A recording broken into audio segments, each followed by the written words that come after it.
Sa ngalan ng Ama at ng Anak at ng Espiritu Santo. Amen. Ang pagpapala ng ating Panginoong Hesukristo, ang pag-ibig ng Diyos Ama, at ang pakikipagkaisa ng Espiritu Santo, naway sumainyong lahat. At sumainyo rin. Mga kapatid, aminin natin ang ating mga kasalanan upang tayo'y maging marapat gumanap sa banal na pagdiriwang. Inaamin ko sa makapangyarihang Diyos At sa inyong mga kapatid, na lubha akong nagkasala sa isip, sa salita at sa gawa, at sa aking pagkukulang. Kaya isinasamo ko sa mahal na Birheng Maria, sa lahat ng mga anghel at mga banal, at sa inyong mga kapatid, na ako'y ipanalangin sa Panginoong ating Diyos. Kaawaan tayo ng makapangyarihang Diyos, patawarin tayo sa ating mga kasalanan at patnubayan tayo sa buhay na walang hanggan. Amen. Panginoon, kaawaan mo kami. Panginoon, kawaan mo kami. Kristo, kaawaan mo kami. Kristo, kawaan mo kami. Panginoon, kaawaan mo kami. Panginoon, kawaan mo kami. Manalangin tayo.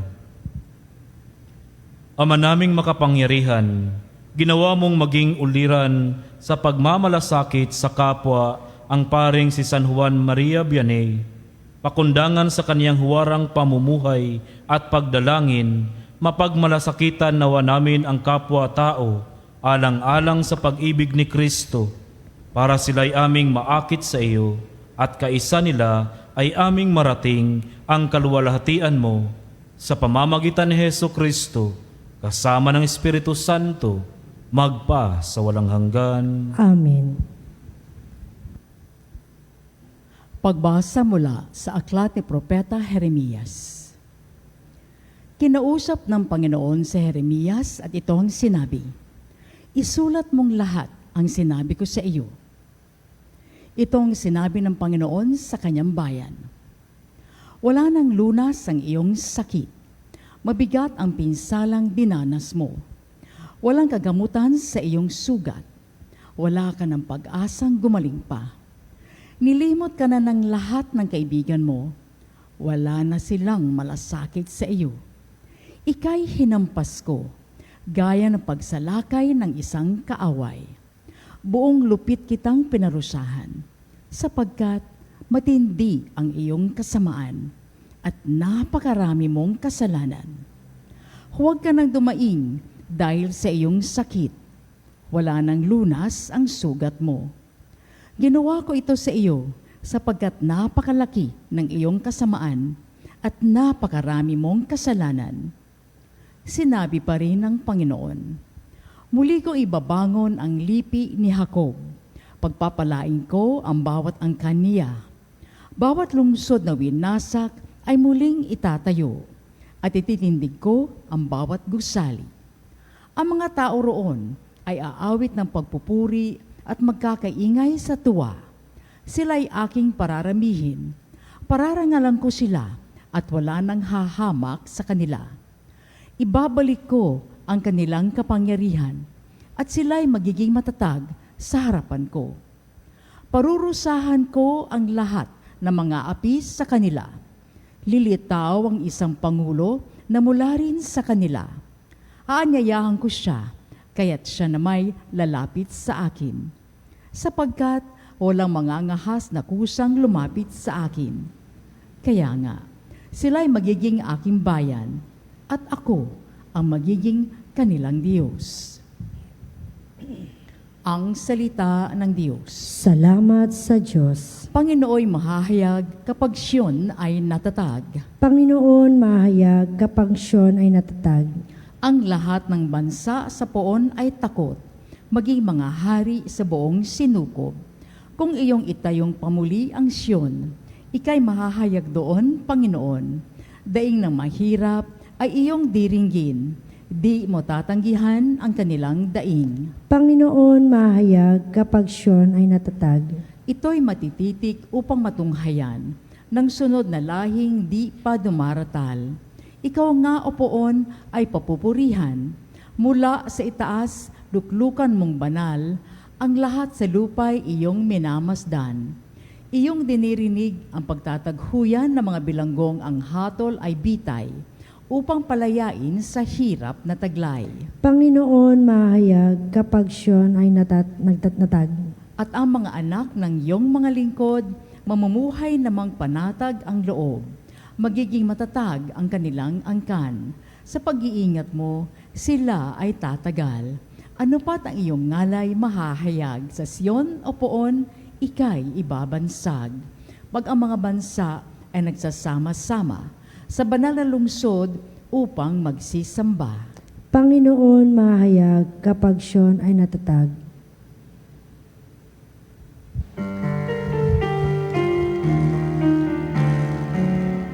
Alleluia, alleluia. Alleluia, alleluia.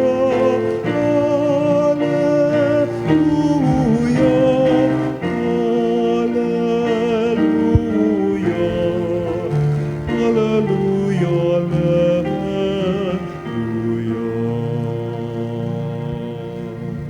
Guro, anak na butihin ng Diyos amang masintahin, ika'y hari ng Israel. Alleluia, alleluia.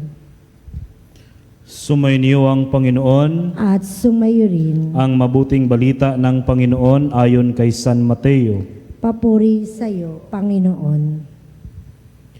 Matapos mabusog ang mga tao, agad pinasakay ni Jesus sa bangka ang kaniyang mga alagad at pinauna sa kabilang ibayo, samantalang pinauuwi niya ang mga tao.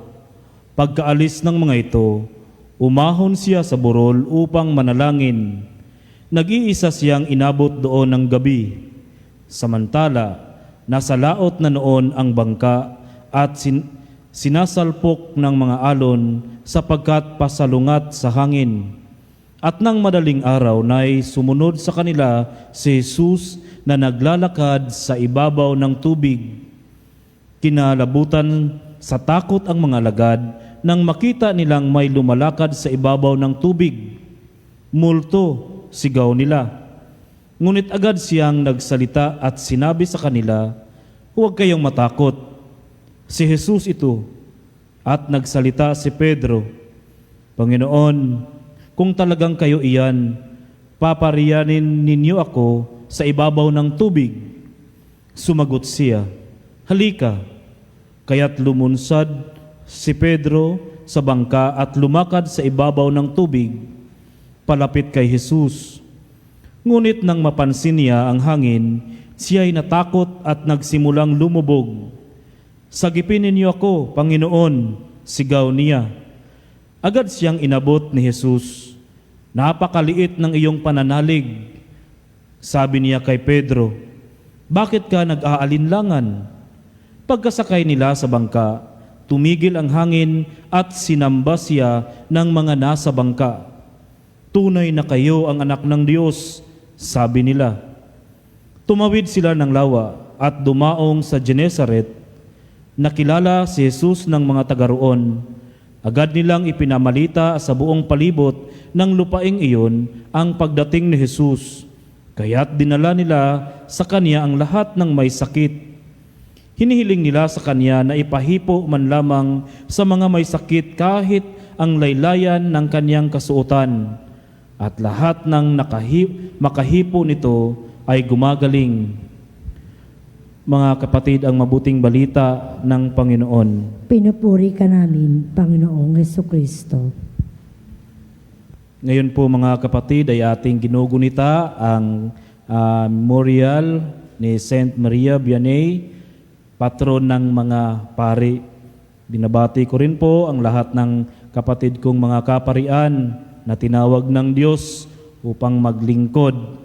At ngayon po ay atin munang pag-uusapan ang background ni Saint Maria Vianney, o mas kilala bilang ang Cura de Ars. Isa siyang napakasimpleng pari sa maliit na bayan ng Ars sa France noong 1800s. No? Hindi siya matalino gaya ng sa inaakala natin. Na alam niyo po ba, siya rin po ay muntik ng hindi maordinhan. Sa katunayan, Nahirapan siyang makapasa sa kaniyang pag-aaral sa seminaryo, lalo na sa Latin. Alam naman po natin na kapag ikaw po'y mag-aaral ng pagpapari, nandoon na po yung mga languages iba-iba. Mag-aaral ng Latin, Greek, Hebrew at iba-iba pa. Okay? Napakahirap po kaya iyan. Kaya ang ilan sa kanila, marami sa kanila ang nagsasabi na nagdududa pa na hindi po ito magiging pari ang taong ito. No, dahil nga ay wala siyang kakayanan. Yun bang kunti lang ang kanyang kalaman, nasabi natin, pero may isang bagay na hindi nawala sa kanya. Ano po yun? Ang kanyang pagmamahal sa Diyos at sa mga tao. Ito po ang hindi nawawala sa kanya. Siya po isang mapagmahal, lalo tigit sa ating Diyos at pati na rin sa mga likha ng Panginoon, sa mga tao. Alam niyo po ba, nang itinilaga siya doon sa Ars, may isang parokya doon na maliit lamang. Kaya lang, ang parokyang ito ay nakakalimutan na ng marami. Hindi siya sumikat doon dahil sa kanyang galing magsalita. Sumikat siya dahil sa kanyang kabanalan, panalangin, at walang sawang pakikinig sa kumpisal. Alam niyo po ba ilang oras niyang iginugugol ang kanyang oras at panahon doon sa kumpisalan?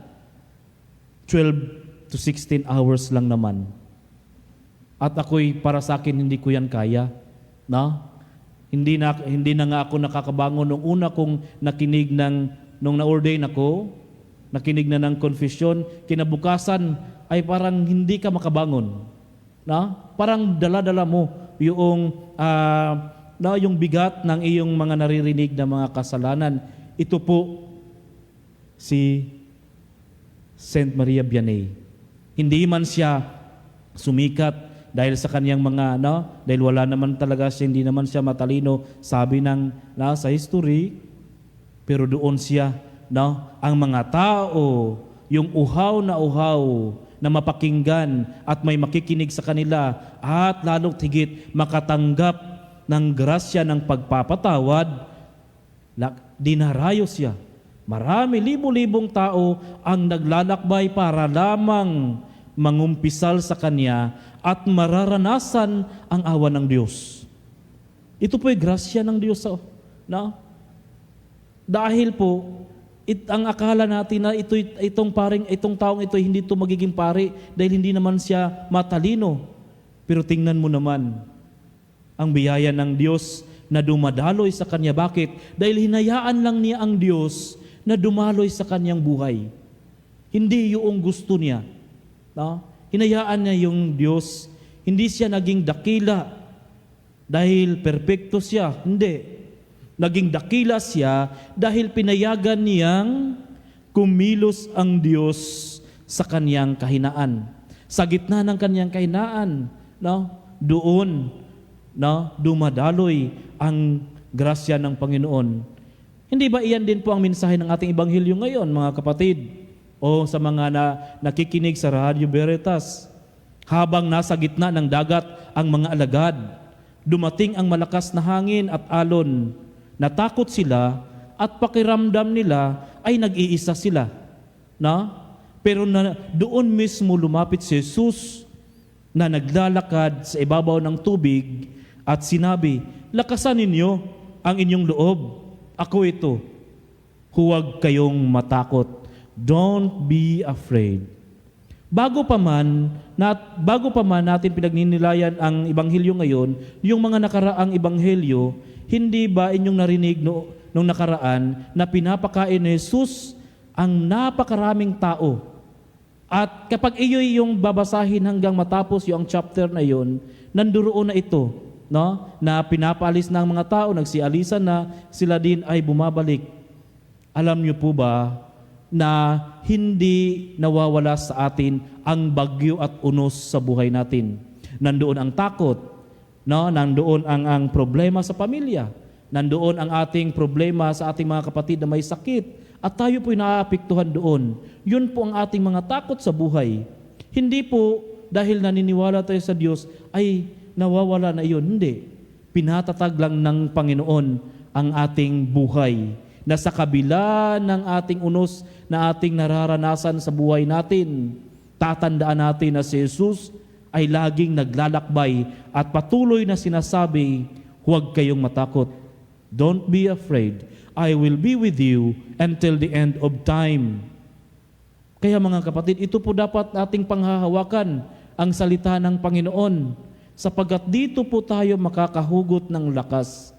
Kaya huwag mapaghinaan ng loob. Kapag tayo po'y dumaranas ng matinding problema sa buhay, financial man yan, trabaho man yan, o sa pamilya man, hayaan natin ang Diyos na kumilos sa buhay natin. Amen?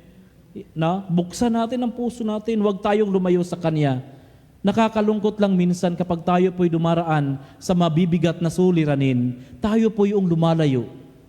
Dahil minsan nagko-question tayo, hindi ba? Madali nating i-question ang Diyos, Panginoon, nasaan kayo? Nasaan kayo, Panginoon? Sa gitna ng aking mga pagsubok, kahinaan, problema, nasaan kayo, Panginoon? Kaya nga ang minsan ay nagtatampo, lumalayo sa Diyos.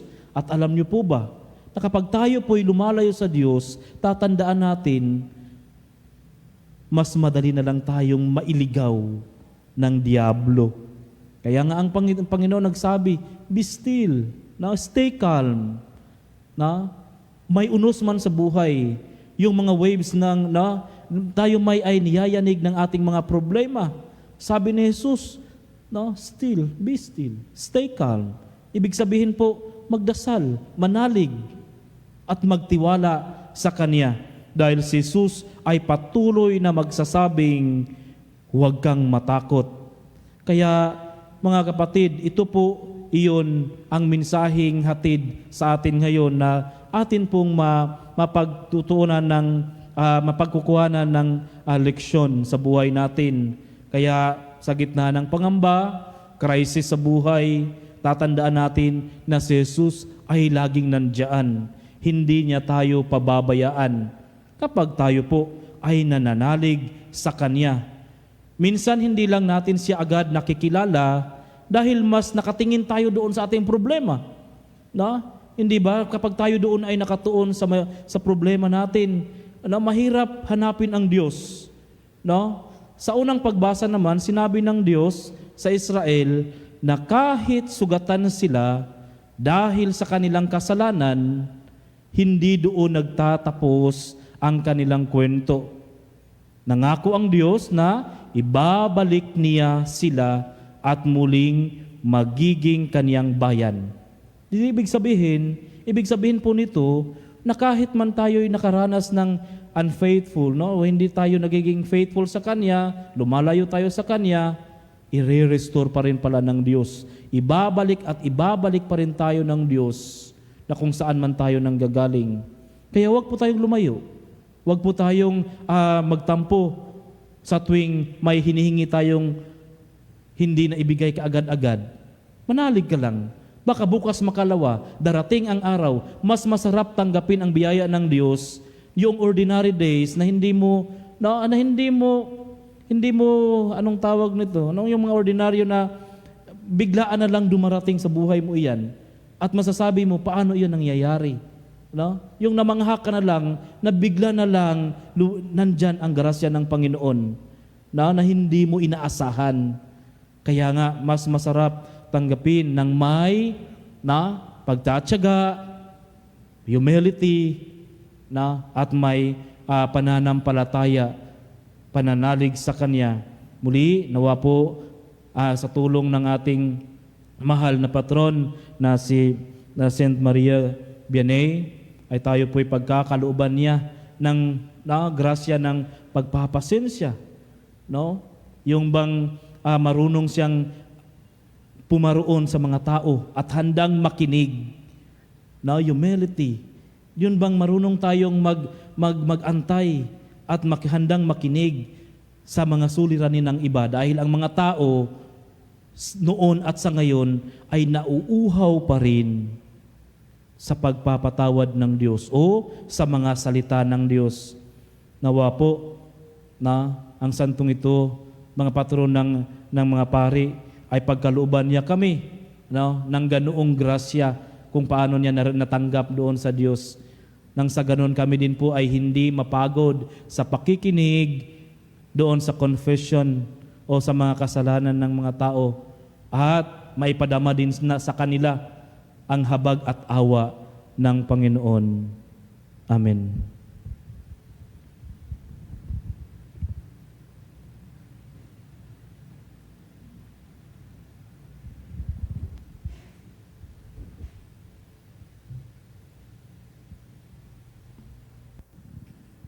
Bihira nating naaalala ang mga paring tumutulong sa atin sa bawat araw sa ating mga pangangailangang espiritual. Sa kapistahang ito ni San Juan Maria Vianney, alalahanin natin sila sa ating mga panalangin. Atin pong itutugon, Panginoon, dinggin mo ang aming panalangin. Panginoon, dinggin mo ang aming panalangin. Ang ating mga pari, naway patnubayan ng banal na spirito sa pag-akay nila sa atin sa daan ng kabanalan, magkaroon nawa sila ng tunay na sigasig sa pagliligtas ng mga kaluluwa. Manalangin tayo sa Panginoon. Panginoon, dinggin mo ang aming panalangin. Ang mga kura paroko, naway bukas loob na maglingkod sa simbahan at maging saksi sa mabuting balita na kanilang ipinahahayag. Manalangin tayo sa Panginoon. Panginoon, dinggin mo ang aming panalangin. Ang mga laikong mananampalataya, naway makipagtulungan sa iba't ibang programa at pagkilos sa parokya.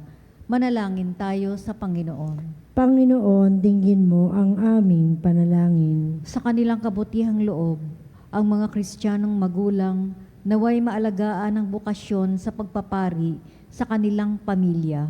Manalangin tayo sa Panginoon. Panginoon, dinggin mo ang aming panalangin. Ang mga namayapa nating pari at obispo, naway gawing karapat-dapat na makisalo sa hapag ng guro. Manalangin tayo sa Panginoon. Panginoon, dinggin mo ang aming panalangin. Sa ilang sandali ng katahimikan, ipanalangin natin ang kagalingan at natatanging kahilingan ng ating mga Eucharistic advocates. Manalangin tayo sa Panginoon. Panginoon, dinggin mo ang aming panalangin. Panginoong Diyos, sa tulong ng manalangin ni San Juan Maria Vianney, gabayan at pangalagaan mo ang aming mga kura ako. Iniling namin ito sa pamamagitan ni Kristo na aming Panginoon. Amen. Panginoon, aming alay, ito ang alay na binahay sa altar mo. Ilalagay, tanggapin sa iyong kamay, alay namin, aring buhay, bawat galak.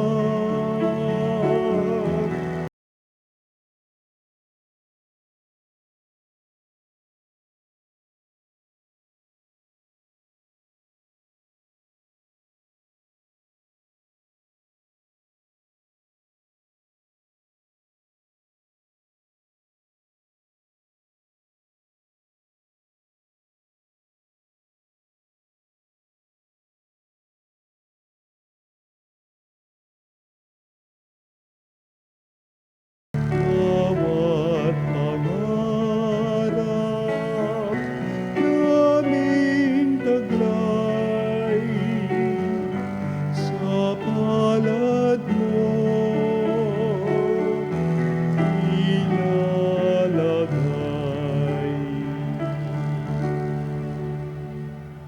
Manalangin kayo mga kapatid upang paghain natin ay kalugdan ng Diyos amang makapangyarihan. Tanggapin nawa ng Panginoon itong paghahain sa iyong mga kamay, sa kapurenya at karangalan, sa ating kapakinabangan at sa buong samanyang banal.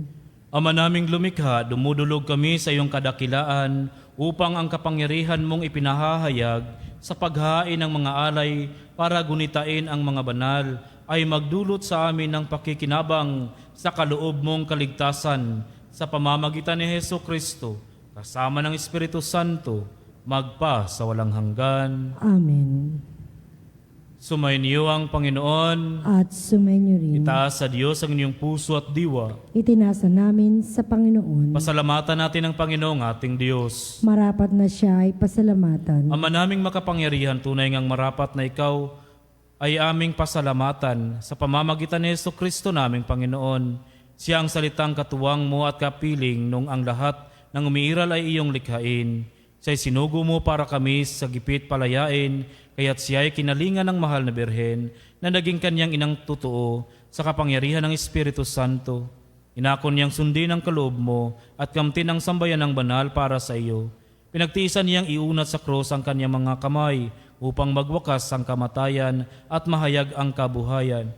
Kaya kaisa ng mga anghel na nagsisiawit ng papuri sa iyo nang walang humpay sa kalangitan, kami nagbubunyi sa iyong kadakilaan. Santo, Santo, Santo, Panginoong Diyos makapangyarihan, napupuno ang langit at lupa, ikalwalhatian mo. Kuasa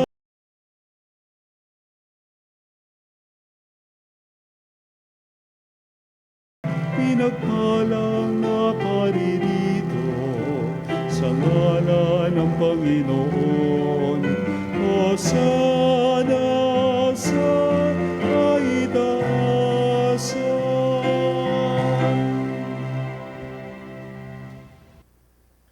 Ama naming banal, ikaw ang bukal ng tanang kabanalan. Kaya't sa pamamagitan ng iyong Espiritu, gawin mong banal ang kaloob na ito upang para sa amin maging katawan at dugo ng aming Panginoong Hesukristo.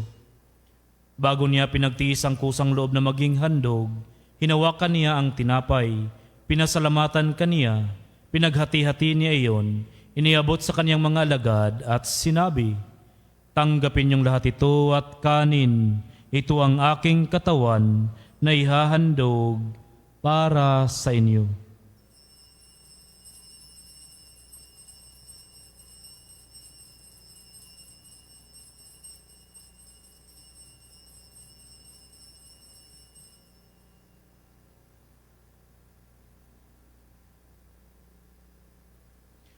Gayon din naman, nung matapos ang hapunan, hinawakan niya ang kalis, muli kaniyang pinasalamatan, iniabot niya ang kalis sa kaniyang mga alagad at sinabi, "Tanggapin niyong lahat ito at inumin, ito ang kalis ng aking dugo, ng bago at walang hanggang tipan.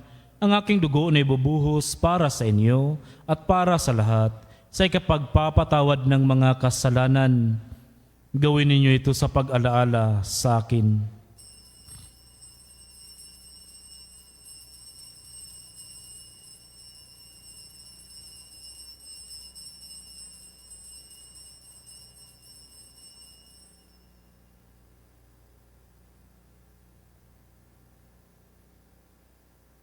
Ipagbunyi natin ang misteryo ng pananampalataya. Si Kristo ay gunitain, sarili ay inihain, ilang pagkain inuman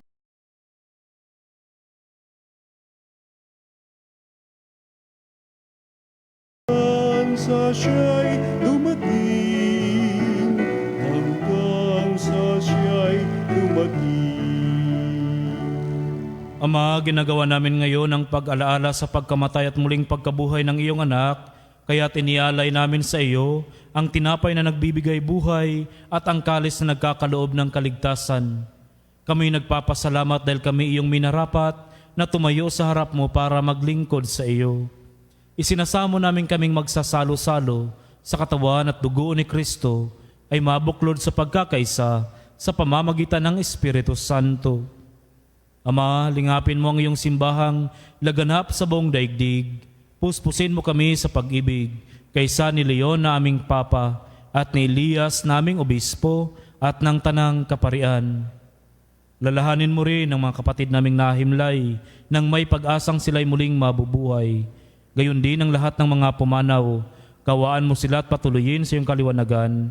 Kawaan mo at pagindapatin kaming lahat na makasalo sa iyong buhay na walang wakas. Kaysa ng mahal na Birheng Maria na Ina ng Diyos, kaysa ng mga apostol at ng lahat ng mga banal na namuhay dito sa daigdig ng kalugod-lugod sa iyo, may pagdiwang nawa namin ang pagpupuri sa kararangal mo sa pamamagitan ng iyong anak na aming Panginoong Heso Kristo. Sa pamamagitan ni Kristo kasama niya at sa Kaniya, ang lahat ng parangal at papuri ay sa iyo, Diyos amang makapangyarihan, kasama ng Espiritu Santo, magpa sa walang hanggan. Amen. Amen. Amen. Amen.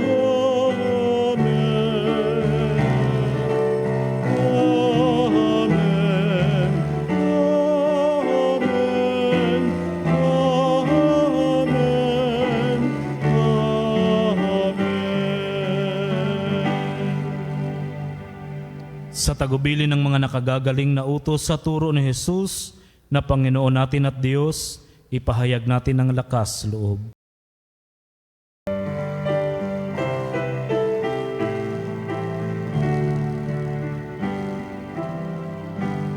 Ama namin, sumasalangit ka, sambahin ang ngalan mo.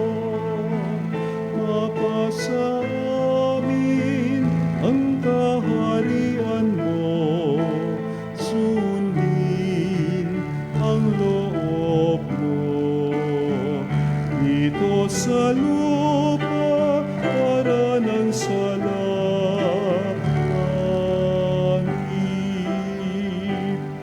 Bigyan mo kami ngayon ng aming kakanin sa araw-araw, at patawarin mo kami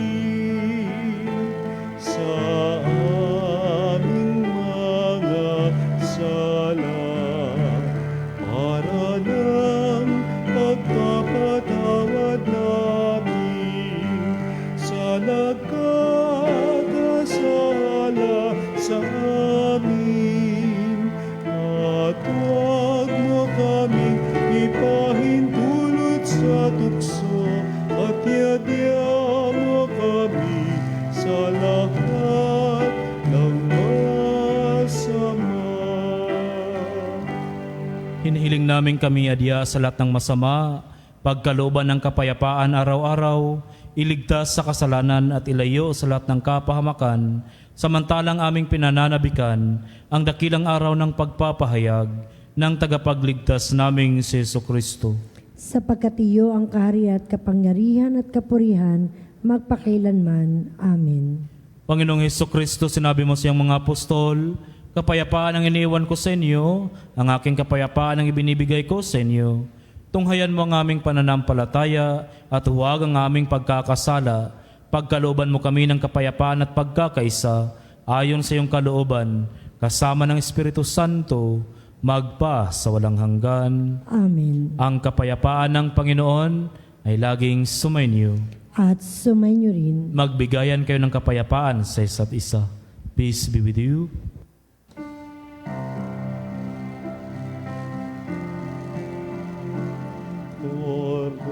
Kordero ng Diyos na nag-aalis ng mga kasalanan ng mundo, maawa ka sa amin. Kordero ng Diyos na nag-aalis ng mga kasalanan ng mundo, maawa ka sa amin. Kordero ng Diyos na nag-aalis ng mga kasalanan ng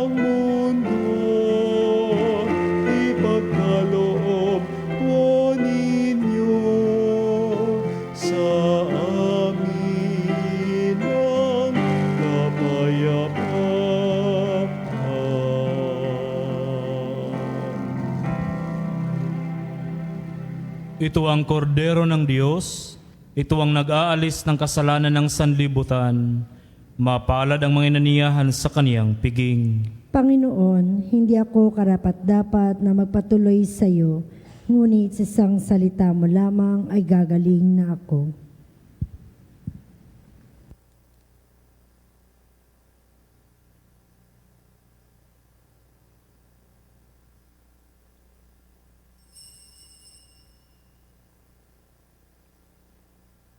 Mga kapanalig, ating dasalin ang komunyong espiritual. O Jesus, nananalig ako sa pananahan mo sa kabanal-banalang sakramento. Minamahal kita higit sa lahat at hangad ka ng aking kaluluwa. Hindi ko man matatanggap ngayon ang iyong katawan at dugo, inaasahan ko na patuloy kang mamumuhay sa aking puso. Naniniwala ako na narito ka at kaisa ka ng aking buong pagkatao. Huwag mong ipahintulot na mawalay ako sa iyo. Amen. Panalangin sa karangalan ng Nuestro Padre Jesus Nazareno. O Jesus Nazareno, katamis-tamisan naming manunubos, sa harap mo ngayon naririto kami't nangangayupapa at nagsisisi ng taos-puso sa aming pagiging walang turing sa iyo at paglimot sa di mabilang na mga biyaya mo, lalong-lalo na yaong mahalagang biyaya ng pagtutubos. Dinaramdam namin at pinagsisisihang labis, Panginoon ko, ang pagkakasala namin sa iyo. Ikinalulungkot namin ang pagiging dahilan ng pagpapasan mo ng krus na iyan sa gitna ng mga hirap at kapaitan, hanggang sa inihandog mo ang iyong buhay sa bundok ng Kalbaryo, sa pagkaibig mo lamang na matubos kami at ang sangkatauhan mula sa sala. Pakabanalin mo, O Panginoon, ang aming pagnanais at ipagtanggap mo sa amin ang iyong biyaya. Maging tagapamagitan nawa ang iyong ina, ang kalinis-linisang Birheng Maria.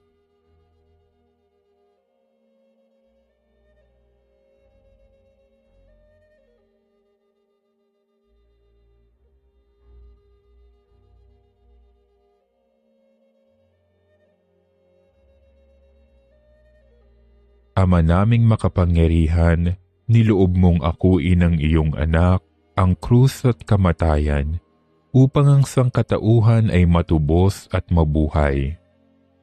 Ang pag-ako namin sa krus at kamatayan dito sa lupa, ayon sa diwa ng pagsunod sa iyong loob, na ginanap ng iyong anak, ay magpagindapat nawa naming kamtin ang lubos na katubusan at pagkabuhay sa iyong piling, sa pamamagitan ni Hesukristo, kasama ng Espiritu Santo, magpasawalang hanggan. Amen. Nuestro Padre Jesus Nazareno, Panginoon namin at Diyos, kaawaan mo kami.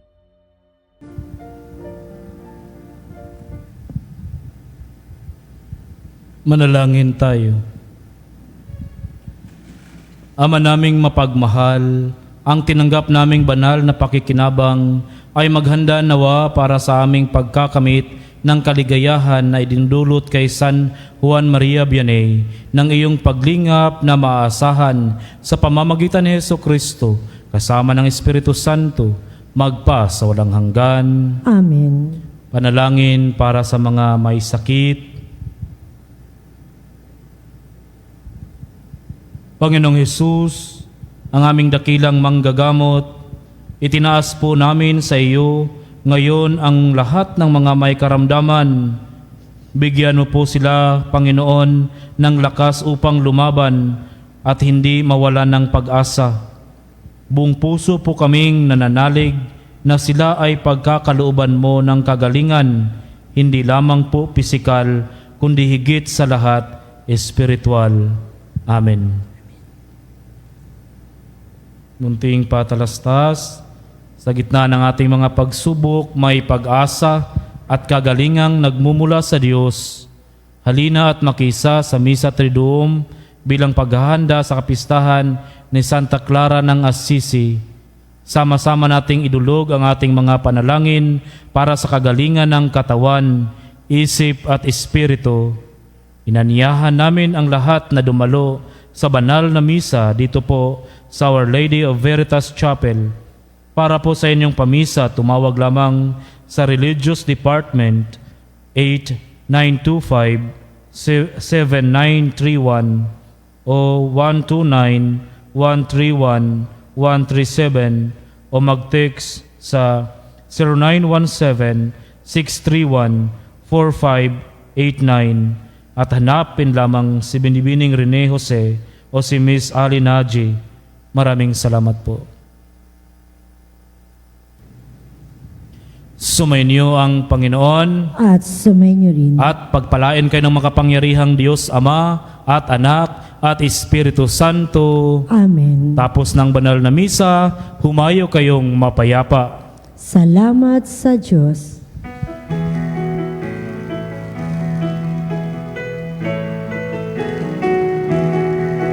Magsiawit kayo sa Panginoon. Hallelujah! Magsiawit sa Panginoon.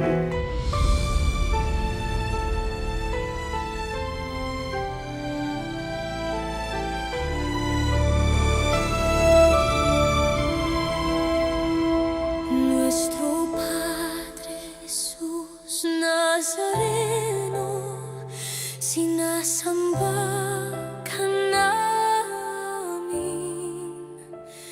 pinipintuho ka namin, aral mo ang aming buhay at kaligtasan. Nuestro